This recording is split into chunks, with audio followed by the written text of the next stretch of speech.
Selamat datang kembali di penelusuran kita.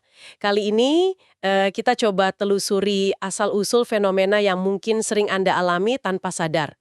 Long tail, Ya, betul. gimana ceritanya kita bisa sampai di dunia di mana kayaknya hampir semua hal bisa ditemukan secara daring?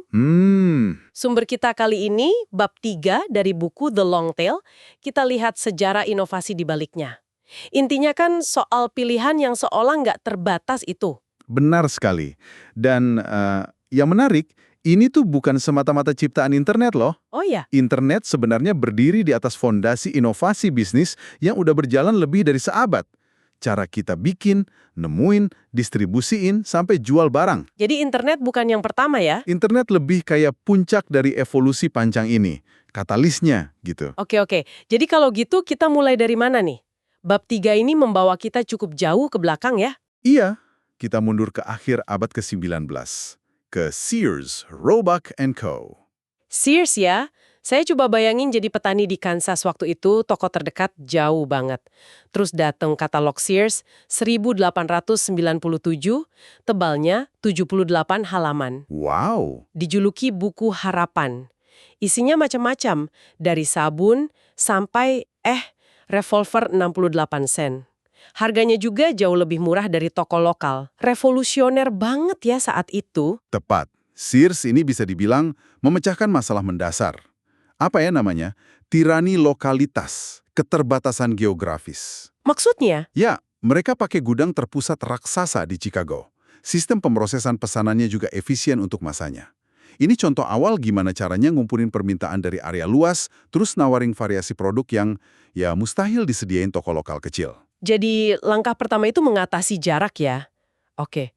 Terus gimana dengan efisiensi dan skala di kota-kota yang mulai ramai? Apakah supermarket jawabannya? Nah, itu langkah berikutnya. King Kullen, tahun 1930 di Queens, New York, sering disebut sebagai pelopor supermarket modern. King Kullen. Oke. Mereka menerapkan prinsip pemasaran massal dan efisiensi skala besar ke bahan makanan. Mereka namarin pilihan jauh lebih banyak, harga lebih murah dibanding toko kelontong biasa. Jadi ini soal mengatasi keterbatasan skala toko kecil dan bawa efisiensi ke level baru gitu ya. Betul, supermarket bahkan jadi semacam simbol kemakmuran Amerika pasca perang. Skala besar, pilihan banyak. Dari skala besar untuk barang umum, terus bergerak ke yang lebih spesifik. Saya ingat tuh masa-masa katalog pesanan lewat pos yang isinya khusus banget. Iya betul, pasca Perang Dunia Kedua, mulai banyak katalog yang fokus ke minat khusus. Alat pancing misalnya. Atau pakaian dalam wanita, furnitur Skandinavia. Lebih niche ya? Iya. Ini memecah pasar massal dan melayani ceruk atau niche market dengan inventaris yang lebih dalam. Mengatasi keterbatasan pasar massal yang serba umum. Cukup telepon dan kartu kredit, barang dikirim. Ini memperkuat ide penawaran yang sangat spesifik. Lalu, lompatan besar berikutnya, tentu saja, era internet. Amazon di awal 90-an, visi Jeff Bezos waktu itu kalau dipikir sekarang sih biasa aja. Tapi dulu kan radikal banget. Jual semua buku. Tanpa dibatasi rak fisik. Dan disinilah semua benang merah tadi itu kayak menyatu. Amazon dan e-commerce secara umum pakai internet buat mengatasi hambatan fisik terakhir. Hambatan fisik. Maksudnya rak, dinding toko gitu. Iya, nggak ada lagi batasan rak, dinding toko, lokasi geografis, bahkan jam buka. Mereka gabungin prinsip inventaris terpusat ala Sears, efisiensi skala ala supermarket, penargetan ceruk ala katalog khusus, dan distribusi yang makin efisien pakai jasa pengiriman kayak FedEx. Oke. Internet juga kan dimungkinkan oleh teknologi pendukung lain, ISBN untuk buku, kartu kredit, database, kode batang, semua berperan. Jadi intinya Amazon dan internet ini bukan pencipta dari nol ya, tapi lebih sebagai penyatu dan pengoptimal gitu, dari inovasi yang udah ada seabad sebelumnya. Persis, mereka meruntuhkan tembok-tembok pembatas terakhir. Internet jadi katalis yang menyatukan revolusi rantai pasokan yang udah jalan lama, memungkinkan agregasi penawaran dan permintaan dalam skala yang belum pernah ada sebelumnya. Nah inilah yang melahirkan ekonomi kelimpahan atau long tail itu, di mana produk niche kalau dikumpulin jadi pasar yang signifikan juga. Betul.